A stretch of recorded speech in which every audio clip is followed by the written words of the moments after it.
Hello and welcome everyone to Global Lens with Avantika.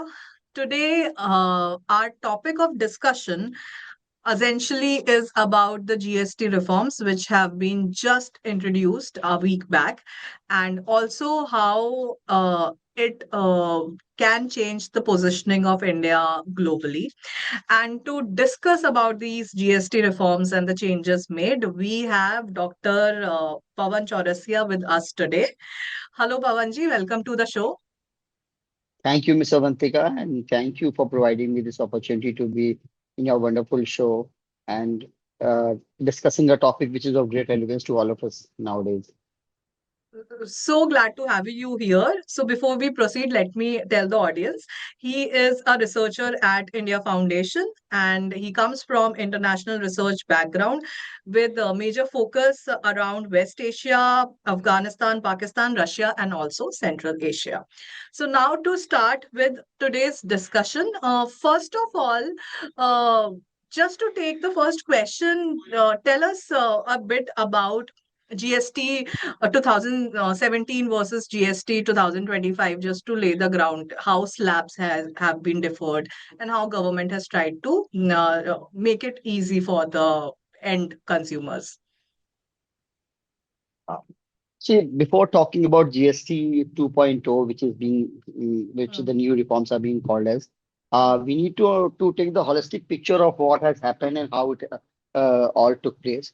See, as you must be remembering, in 2017, GST was passed and GST came into existence, and it was considered as one of the biggest reforms in the terms of Indian economy, and it was much celebrated. So this was passed at the midnight, somewhat like when we got our independence and something like that, with much fanfare.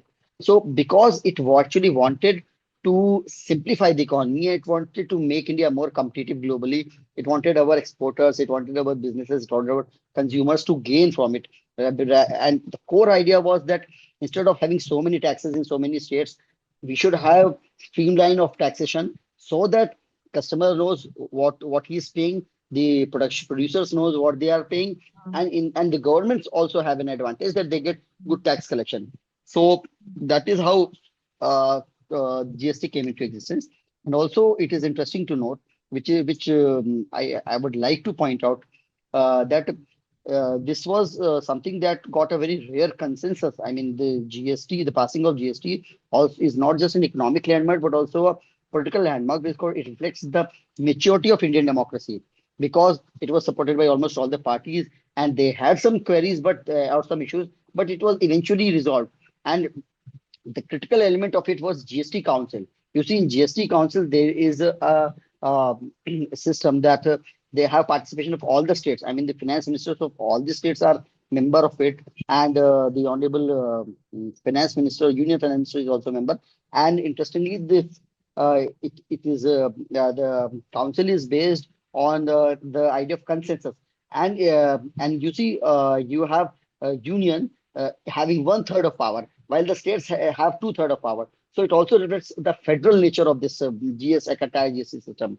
And in that element, because it was believed that certain states are not industrial states, while they are consumers, and certain states are actually industrial states, so they produce more, so they will be at loss. So therefore, a system of compensation was introduced because it was believed that because of this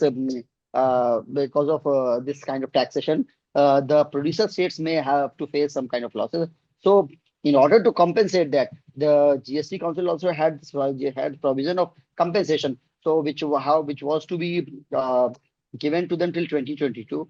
But because of COVID, what happened is that what the economy is got seriously dented for all over the world, including India. So this compensation was continued, and this is now they I think they are giving a sunset clause to this compensation. So this was the brief background that I wanted you to have in mind before we talk about GST 2.2. Now, uh, initially this GST had four steps for because GST, I mean goods and services taxes. I also wanted to put this abbreviation. Uh, so there's a 5%, 12%, 18%, 28%. So although at that time it was considered as a good reform and it was a good I mean, base for our economy and for our products and services. But over a period of time, and after so many experiments, after so much of study over it, it was realized that uh, these four slab GST has lived up to its mandate. And if you see everything in this world, if it has come, so there may be expiry date of everything. For humans also, for policies also, a policy cannot go unabated for till eternity. So it always requires some kind of reform and some kind of review. So precisely this is what the government of India under leadership of Prime Minister Modi, I mean, they were continuously what you say reform, trying to reform it and continuously trying to understand that where are the problems. If these are there problems of compliance? Are there problems faced by our exporters? Are there problems faced by customers? Or the governments. So in order to make GST more compliant friendly, in order to make GST more people friendly, so now they have decided that GST 2.0 under GST 2.0, they have slashed the slabs of 12% and 28%, and instead they have come up with one base slab of 5%, another slab of 18%, and of course they have now introduced this non-merit slab, which is known as thin goods slab of 40%. So the idea is to make it more simplified, more compliant friendly, and to the core idea is to reduce inflation. So because it is widely believed that because of these simplification and because of these many things have now been put under 5% slabs or 18% slabs. So this will obviously cause a good impact in the market, and the prices of the goods and services may come down. So this is the entire idea of GST in a very simplified way. Of course, there are many nuances to it. Yes, yes. Yes, absolutely. So, having said that, in 5% and 18%, there are two slabs, and also a lot of benefits has been given around health, especially the health insurance. It is now at 0% tax, and also, like you mentioned, sin goods tax, which is 40%, and also has alcohol and cigarettes included in it. So, how do you see this kind of change in the slabs and the taxation helping the lives, especially the lives of tier 2, tier 3 people? Because as per the studies, what I could see is that they do not have a lot of disposable income, and a lot of consumption of a lot of goods and services was not, they were not able to basically purchase those things. So if you can just explain us, how do you see, these things helping them? See, at the outset, we must always understand that India has never been Mm, an export-driven economy. We've always been a consumption-driven economy because of our large market base, because of large population. We have very large market, and all the countries of the world, they want to come to India. They want to explore or exploit our markets, and this has been our strength. So so these kind of GST reforms, because through this GST reform, the government has tried to do exactly what what many industries also want, that there should be a friendly market. There should be a system where people have more money. See, what happened is that after COVID, our economy went in a structure which is many economists have called it a K-shaped structure. In K-shaped economic structure, although I do not agree completely to it, but I'm just giving you a perspective as to the one way of understanding our economic growth. That of course we are fourth largest. We are fourth largest economy, and we are poised to become third largest by 2030, and we are fastest growing economy. But there were some structural problems associated with the economy. With one of them, with decreasing or declining in disposable income being one of them. So the government had been very considerate about it for a very long period of time. It has been trying to boost up the consumption because it knows that consumption acts like a multiplier effect. You see, and the base for it is disposable income. If you have more income, so what will happen is that you have more leg room to invest more. You have more leg room to buy more, and that is how markets flourish. That is how it brings more work for industries. It brings more work for our service sector, and that's just how they employ more. They give more taxes to they have more benefits, so they can give more taxes to the government, and that is how entire structure was linked. But and when you rightly pointed about tier two and tier three, so let me point out this to you that it is not just about tier two or tier three, but it is also these reforms are also very much linked to our rural sector. How I will explain this to you. That see, what used to happen is that the rural sector in India, the people from rural part of India, they used to come to these the cities for Mm, in the non-agricultural season, non-sowing season, and they used to mm, work here, and then they used to go back. What used to happen is that because see mm, if they come here, if they come to Delhi, they come to Mumbai, or they come to some big city, Kanpur, as a say industrial labor, as say you say construction worker. So what used to happen is in the non-farming season, non-sowing season, they used to come here, they used to earn some money, and they used to go back and invest in that to invest back to their villages.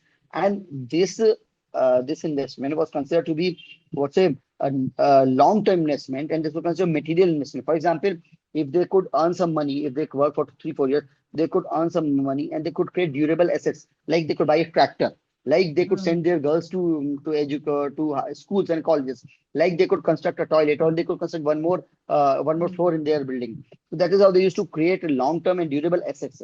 So this is a linkage. But because of the earliest this inflation, and because of the structure of our economy that was created after this COVID, so people had very less income.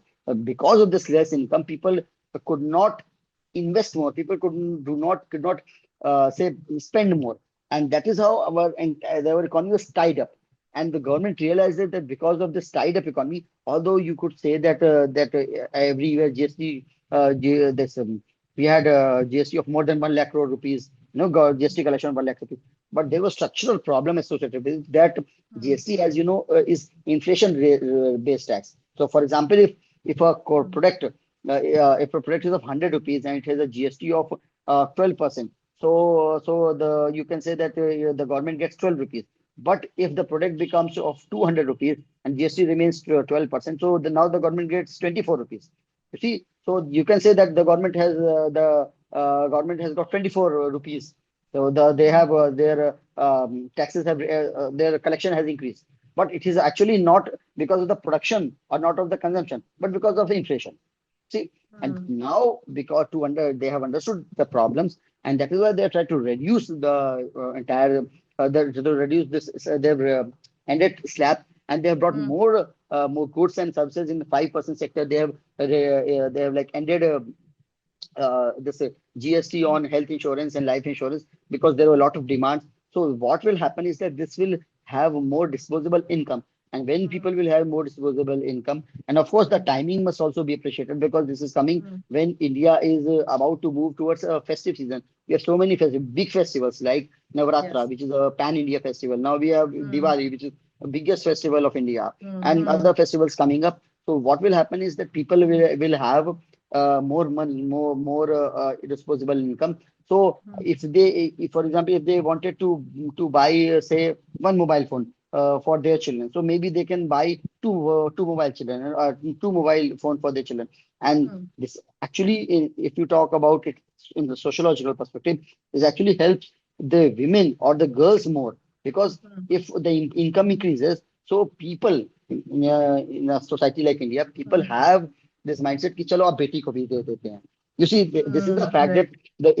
if you have less income, then your priorities, especially in large part of Indian society, large Mm, priority is कि यार पैसे कम है तो चलो we must spend more on our we must spend money on our boys' education or but when you have more income, then it also mm, gives leverage or it gives more space for the people to invest on their women or in the health of their women or of girls also and education also. So I believe it has a very deep impact. It's not concentrated to one section of economy or one section of our society, but it has a very large impact on our country. right, right. Also, few experts are saying that it can put government of India under tremendous pressure of losing money or their funds getting collapsed or almost a loss of 50 up till 50,000 crore could be incurred. So, regarding that, how can that be countered? See, these are first of all these are speculations, and of course Mm, these are speculations may not be totally unfounded or unreasonable is unreasonable, but we also need to understand that these are certain policy decisions taken by government after giving a lot of thought. For example, if you remember that in 2019, if I'm not wrong, corporate tax was reduced from 22% to 17.5%, if mm, I'm not wrong. So even then, a lot of noise was made that government would lose almost 1 lakh crore or more, something like that, mm, every mm, year, and it will be very damaging for the collections of the mm, government. mm, But see, I don't think so that the government had to suffer or we went in a very stagnation kind of situation. So similarly, in this case also, the government may eventually lose. I mean, their pockets may not be very tight, may not be very strong, and they may lose some 50,000 crore or whatever amount as you have mentioned. But eventually, it will act like a multiplier effect, as we have discussed earlier. That mm, what will happen is that more income. See, this is everything is linked. More income means more investment or more say consumption, which increases, which gives more taxes, mm, which increases more jobs. When mm, more people will come under the formal system economy, and that means they will invest more. They will have more things to buy. So our inventories, because you see, one of the problems that companies are continuously facing is that their inventories are full. You see, mm, inventory is that space that companies, for example, if a car manufacturer produces 100 cars every year, mm, so they mm, also keep 50 cars in their inventories. Now, what the problem is that they have their inventories full, so they because the cars are not getting sold. So if the cars will not be getting sold, so they will naturally have to lay off some of their workers because there is no work. So right. this will impact on me. So here is how everything is related, and when this more disposable income would be there, and especially in this season of Navratri Mm, and this Diwali. So people will have more money, so they will say that let us buy a especially in the if you look at the motorcycle sector, that is two-wheeler sector, it is far more important because mm, majority of India, I mean the lower income group or the lower middle class or a very small middle class, I mean they prefer to buy a motorbike, especially these two-wheelers like in urban mm, cities. So you say many of the Activas, I mean the two-wheelers that are scooters that are beneficial for women also, I mean girls also. So these kind of things, what will happen is if the production or the consumption grows, so naturally government will get more taxes through this. So I believe that it is just like a gamble, but I think it's a very positive gamble because you in any case you have to take some kind of decisions, and sometimes they may hurting you in the short run, but mm. in the long run they'll be in any case beneficial. Okay, perfect. So, Pavanji, now moving to, I mean, how it is going to impact internationally. And now you come from a background of international relations. So, holistically, how do you see this move by the Indian government, where GST reforms have been done? Yeah, how this is going to also impact the entire positioning internationally? And I'm not asking in respect to any particular country. I'm just asking in a holistic perspective across globe. You see, we are currently in a very say, turbulent situation. You see, one man who has occupied the most powerful office of the world is behaving like a very immature or say illogical, Mm, unethical person in sense, mm. and who is treating his friends even more worse than his foes. So Mr. Trump, I'm talking about Mr. Trump. Ah, So yes. his treatment of his friends is far more worse than his treatment of foes, and Mm, especially for his treatment towards India, because mm, he has a personal grudge against India. There are two, three reasons mm. for it. If you allow me, I can point out to that.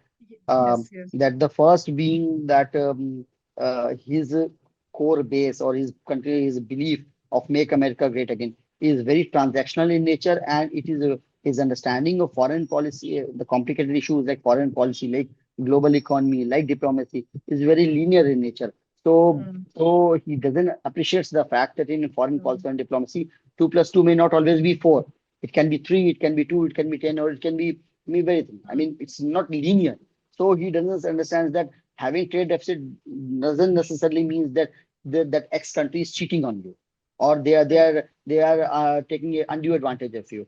mm, Sometimes you have to understand that if you are if you have trade deficit with a particular country, mm, but they are in terms of economy, you may be in a, let's say, precarious situation, but politically that gives you an advantage.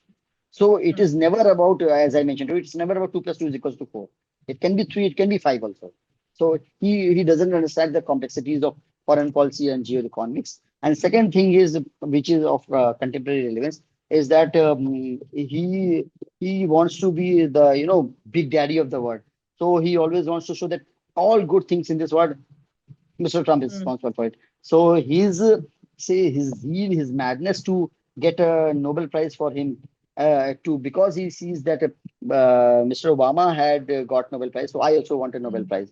So he wants a mm, Nobel Prize, and because and he wants to be the peacemaker of the world. yeah. Mm, So after Operation Sindoor, so he was mm, the one who said he was uh, mm, spoken this lie 30 times, more than 30 times, that he mm, brokered peace between India and Pakistan. And since his stooge Pakistan immediately nominated him for Nobel Prize and thanked him and prostrated before him, he wants mm, similar kind of a system to be done by India. He wants India to prostrate before him. He wants the Prime Minister Modi to thank him and nominate him for Nobel Prize. And since India has refused to do so, India doesn't mm, believes in his right. India doesn't adheres mm, to his canards. mm, So he's very angry and he's personally he has taken it very mm, personally that I'll punish you. That is why he's calling India as a dead economy, despite knowing the facts and despite that is, being mm, yeah. despite continuously Mm, watching what India is doing. mm, So this is the fact. And mm, coming back to your point, mm, that uh, this is the situation of the world, and mm, it's not that the reform that the government has come out in terms of mm, its like new structure of GST, that mm, it is only because of this Trump tariff, as the mm, media calls it. But yes. as we have discussed that it was a debate within the government circles that we need some kind of reforms, because of course a policy cannot continue Mm, unabated for say 10 or mm, 20 years. It always mm, needs reforms and reviews, and government mm, does that. And mm, it is the reflection of the maturity of our democracy that mm, government actually listens to the voice of the people. That is mm, why we mm, are not Nepal. That is why we are not Bangladesh. You see, mm. our neighborhood is burning. Yeah, right, right. All countries of the Mm, South Asia, outlet South Asia, they are burning they have mm, thrown away their government by power, by yeah. any fear of all means. But Mm, India, the government is mm, not just responsible but also responsive. So we have mm, responsible and responsive government that responds to the plight of the people, that understands the problem and it understood that yes, there is a problem of inflation, there is a problem of disposable income, there is a problem. For example, middle class was very angry about the paying this mm, paying GST on health insurance. mm, Government understood. Government, the opposition also raised. I remember Raghav Chadha raising this in Parliament. So mm, government understood that yes, there is a problem. Nitin Gadkari ji also wrote a letter. mm, So now it has been removed. So these reforms were in the offing for a very long period of time, at least for a mm, year, and it also, but the urgency mm, of it was, of course, the tariff raised by Trump. So government understood that there mm, will be a problem for our exporters. So in mm. order to mitigate that problem to the maximum limit, I mean, Yeah. there is nothing called as 100%. Even Yes, yes. if you have some kind of accident, so insurance Mm, company will never give you 100% of the compensation. yeah. So some kind of loss you have to incur. So Mm, this is like a cushion, or this is kind of umbrella that government wanted to put on the exporter, and that mm. is why it has done whatever it has done. Absolutely. Like you mentioned about Trump and Trump tariff, recently Trump has again praised Prime Minister Modi and the leadership of India. What do you have to say about this changing geopolitical scenario? I won't even say changing, but it's kind of weird. Someday you are saying it's my friend, then someday you are questioning India and now putting India in a bracket that you are importing oil from Russia, so we are going to penalize you. That's the reason he gave, and then you also mentioned about several other reasons. But how do you see the scenario? And then one day again, Trump now is saying that, I really appreciate the leadership of Prime Minister Narendra Modi. How do you see this entire picture? See, in order to understand or at least comprehend about this and this picture, we need to some decipher this phenomenon known as Trump phenomenon. So, uh, Trump, as I say, is neither a politician nor a diplomat, let alone being a statesman. So, at best, he is a dealer, and that also a real estate kind of dealer. So, he's not even a businessman. I mean, Yeah. a businessman or industrialists or or entrepreneurs, they have some kind of skills or the zeal of entrepreneurship, innovations. But he is the traditional, say, real estate kind of person that you find in big cities who will say that either you take this flat or you go away, or this is the best we can offer. I mean, in a very harsh manner, or in a very pushy manner, in a very bullying sense. So he comes in, and in his earlier tenure, he had actually some kind of good and sane people around him who understood uh, how diplomacy, how foreign policy, how global economics work. But in this tenure, in his current tenure, he's surrounded by his minions, he's surrounded by his psychopaths who have nothing uh, to say, but only to they only want to please His Excellency, Mr. Donald Trump. So that is why you see such kind of canards being thrown. And Mm, mm, I tell you that uh, uh, in order to understand that what he is doing. I mean, someday he's criticizing India, other day he's say appreciative of Prime Minister Modi, and another day he asks Europe to put 100% tariff on India and China. Of course, which Europe has mm, refused to do so. So it is very difficult to understand, and in fact, his say cabinet or his people are also equally confused that whether we have to go against India, whether we have to support India. So it is of course going to be a very challenging situation, but I believe that American structures are still very strong, and maybe in 6 months or so, I'm quite optimistic that in 6 months or so he will realize that geoeconomics and geopolitics cannot be divorced away. So you have your interests very strongly embedded in India, mm, and especially for your policy of Indo-Pacific to work, you need a mm, strong partner like India because mm, there is one thing known as competition, there's another mm. known as rivalry. So you may Yes. have a competition with even your friend, but you do Mm, not have rivalry with your friend. So in mm, India, you can say in terms of businesses or in terms of economy, in terms of trade, we may have competition. Like we have a trade surplus with India, with US, but we are not rivals. So mm, China is a rival of US, and not just in terms of business, not just in terms of industry and innovation, but in terms of ideology. I mean, mm, US represents a particular school of thought, and China represents which is a school of thought which is diametrically opposite to it. So it's a mm. competition between so-called free world or democracy, or what US Yes. likes to say, Yeah. and the competition between Mm, closed system, a non-democratic system. mm, mm, So this phenomenon needs to be understood before coming out to any conclusion. And I believe that maybe in 6 or 7 months, when you would realize that by mm. doing so, he has pushed India uh, to Yeah. the group to very strongly towards Russia and China, Yes. and that will be very detriment to his own interest in Mm, especially in Indo-Pacific.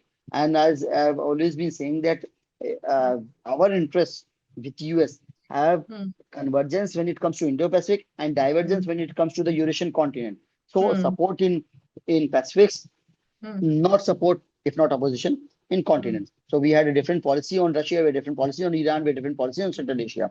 But mm, and yet we respected each other's sentiment and we mm, continued. Now what has mm. happened is that the US is wants something like what Europe has done.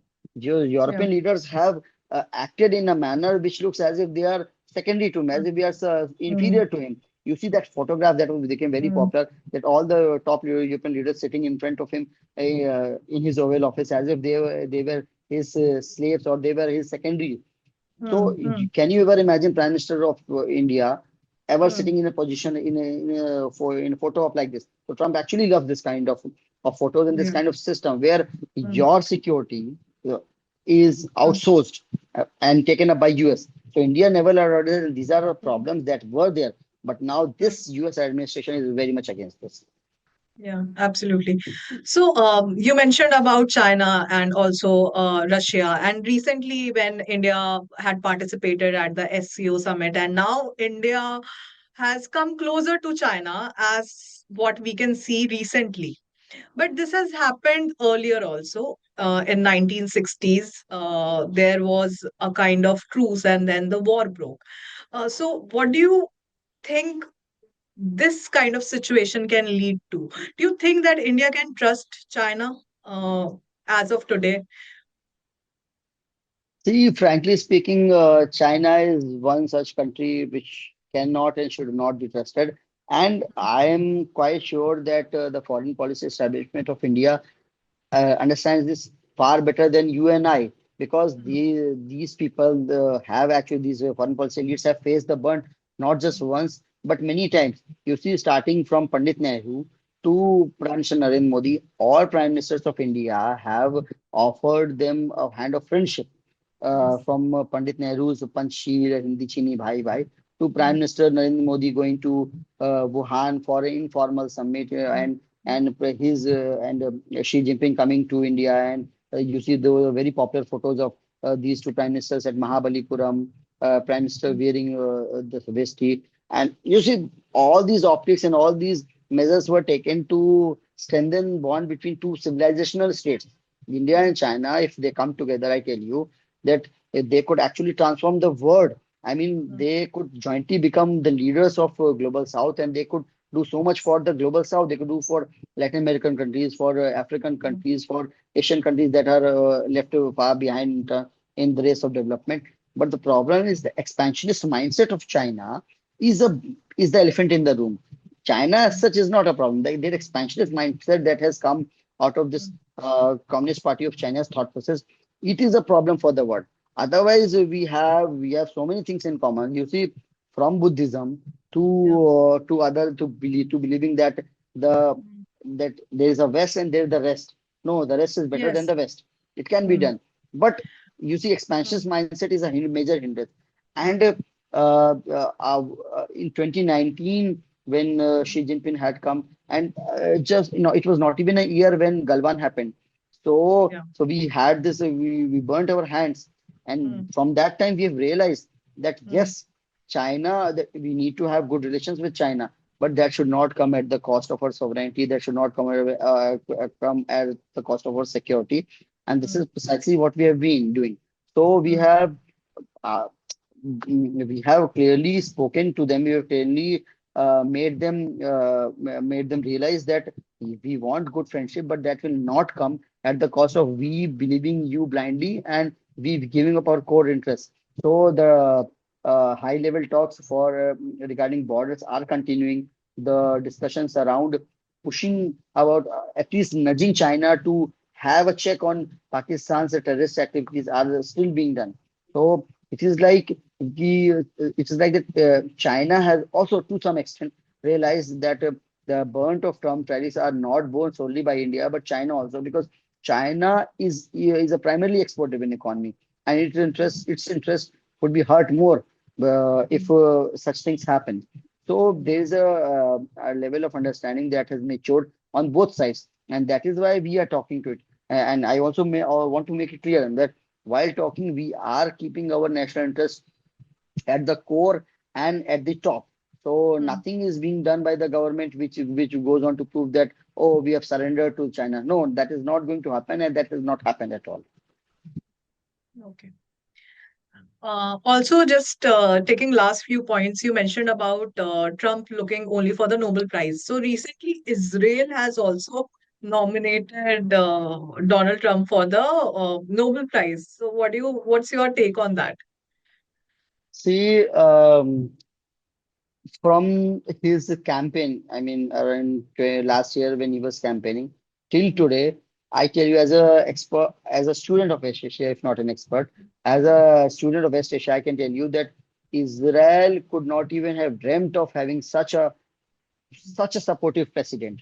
I mean, mm, in last not even a year, in last 6 or 7 months, Israel has ravaged, if I am to use this word, and it has almost bombed almost all the its neighboring countries and has got even yeah, even bombing Qatar, Qatar to Qatar. find Hamas leader there. To That not to is, not just find but to annihilate leaders and mm, those leaders who are involved in the negotiation with Israel. So this is something yeah, that needs to be pointed out that and mm, there are the things become even more complicated because mm, it is a fact that mm, Hamas is holding this Qatar is holding the Hamas office at the request of US, and some people also say that at the request of Israel. So, mm, and I think this is going to be a big trouble because earlier Israel has bombed countries that were not very strong or did not have very cordial relations with US. But mm, Qatar, as you know, that it is a very friendly regime of US, and it yeah, also happens to be the country that has the biggest base in of US in their land. Al mm, Udeid base is the biggest US base, and it is also a very economically strong country, and it is also a member of GCC, and it also mm, happens to be a country that has got a very strong weapon. I mean, yeah, that in terms of informational warfare, which is mm, Al Jazeera. So Al Jazeera yeah. acts like a very, very strong weapon. I mean, in terms of information warfare. Yes, absolutely. So And Al Jazeera has been banned in Israel, if I'm not Israel. wrong. Yeah, Yeah. yeah. So my point is that Mm, for last 2 3 days, what I'm seeing is that, mm, and I'm afraid that this bombing mm, perhaps may cause a rare Arab unity. I mean, Arabs yeah. may speak in whatever manner they want that they Mm, have always been united, but when it comes mm, to walking the talk, they have never walked the talk of this mm, so-called Arab unity. But I'm mm, afraid that this bombing may actually develop this Arab unity because uh, Qatar may invoke this idea that see if a strong country, if a very strong US ally, if a country which is so developed, which is Qatari dollars and Qatari currencies is one of the strongest currencies of the world, and they are business centers. People go there for investing money and all that. It's a country of elites. So if yes. Qatar can be bombed, but Yeah. there are also questions that whether Qatar knew about it or whether US knew about it. As far as the reports have come till now, that as of now that US was not aware of it and US got to know very late. But Mm, there are, as an analyst, I believe that there are mm, chances that it may cause some kind of friction between mm, Arab countries, between US and its Arab allies who have always mm, supported mm, mm, US. And mm, also, I want to draw your attention to a fact that this week, I mean, this upcoming mm, week, will also mm, mark 5 years of Abrahamic Accord. I mean, right. so 5 years is a very significant number. I Mm, mean, so five is a very significant number, and 5 years is a significant time. mm, So I want to inform this to your audience that Abrahamic Accord was signed between uh, Israel and mm, two important West Asian countries, that is UAE and Bahrain.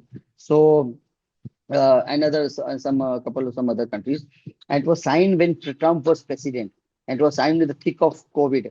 You must be remembering. So mm, it was a very major step for the normalization of relations of Israel with major Arab countries, and UAE, as you know, it is a very strong country in terms of economy, and it is considered the business center of the world.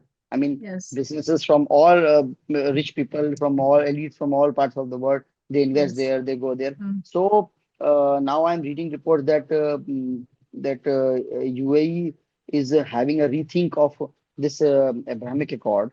So I mean, I'm not criticizing Israel, or neither am appreciating it, but I mm, think that their foreign policy establishment need to ponder, to stop and think that whether this kind of mm. forward policies are going Mm. to benefit Israel, or they will in the long run damage Israel's interest. Yeah. and it also links to India also because see, Mm, you remember that in Prime Minister Modi, I think day before yesterday, mm, he condemned this activity without naming Israel. He yeah. condemned this attack on the Mm, brotherly nation of mm, Qatar, and he yes. said that the violation of sovereignty cannot Mm, be accepted in any mm, circumstance, in any case, in any mm, circumstances. mm, So I think that we have a lot of traction with Qatar, our businesses, our yes. geopolitical understanding, our strategic Mm, understanding. They are converge with Israel. And if mm, situation becomes precarious in West Asia, especially in GCC countries, so it will be very detrimental for our own national interest. So that is why Prime Minister made it clear. And I am very mm, sure that in private, through private conversations also, or in non-official conversations, India would have clearly conveyed this to Israel that as a friend we would suggest, like friends don't they don't bully you, or they have a very friendly uh, mm, conversation, that I think it would be beneficial for you and especially for us, that peace remains in at least the GCC countries, or there should not be some kind, militarily confrontation between countries like say Qatar mm. and Israel. Yeah, absolutely. So we completely went towards the international relation bit. Now, circling back to GST, I basically we have taken all the discussion points here. Just to sum it up, just the last bit, we discussed how GST is going to impact India, especially when it comes to the Trump tariff and all. But anything else that you would want to add on in terms, in respect to other countries as well? You see, many different countries have different kind of GST structure, their GST structure. So I think that putting one example, just opposing it with one example, I think it is not very prudent idea to say that, oh, this country has this kind of a GST. Why don't we have? All countries have different socio-economic circumstances. So India has different socio-economic circumstances. We have very different economic structure, very different social structure. So I think the government, after a lot of discussion, and the discussion may have went on with all major stakeholders, the government have decided to come with such kind of ideas. And you see, these kind of policies, I mean, they are not like some 2-minute Maggie that you put that in a pan and in 5 minutes you have a dish prepared. I mean, these policies, in order to come out with some conclusion, I mean, we must at least wait for 2 quarters. I mean, two quarters of say economic say in terms of economic financial year. I mean, we should wait for 2 quarters to actually gauge the effect of this new slabs or this GST 2.0. Otherwise, I think it would be too early to actually come out with to be judgmental. I mean, see, if these reforms come to place on September 22, 2025, if I'm not wrong, then I think we will be able to better analyze or better come to a conclusion around, say, March or April, mm, Yeah, that right. what has actually happened. And I believe that there are reports that back channel talks are going on between India and US to come with some kind of trade deal. So it will also be interesting to note out that what kind of trade deal come to place, because India has categorically mentioned that we are not going to compromise over the interests of our farmers or our small scale industries. So these things cannot be achieved. We cannot isolate these two things.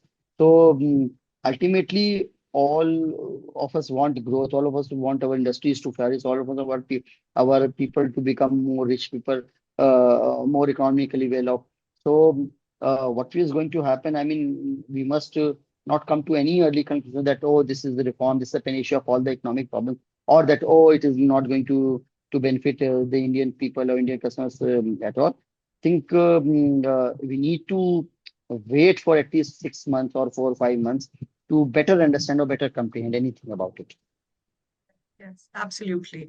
With that, Dr. Pavan, thanks a lot for your time. Thank you. You have addressed a lot of questions, and I'm sure our audience will find this entire information very fruitful. Not just GST, but of course, the international relations bit also. So, thanks a lot for your time. Thank you so much, Avantika, and I hope I was able to do justice to your questions and do justice to your very educated audience who look forward to your show in order to get better insights into the complex ideas of economics, politics, society, and a lot of other things. So I wish you a very best of luck, and I hope we continue to keep on engaging on such interesting and in such amazing ideas of foreign policy, of of domestic politics, economics, of business, of society, and whatnot. So once Yes. again, a lot of appreciation for you for doing such a good job. Thank you. Thank you. Thanks a lot. Looking forward to it. Sure.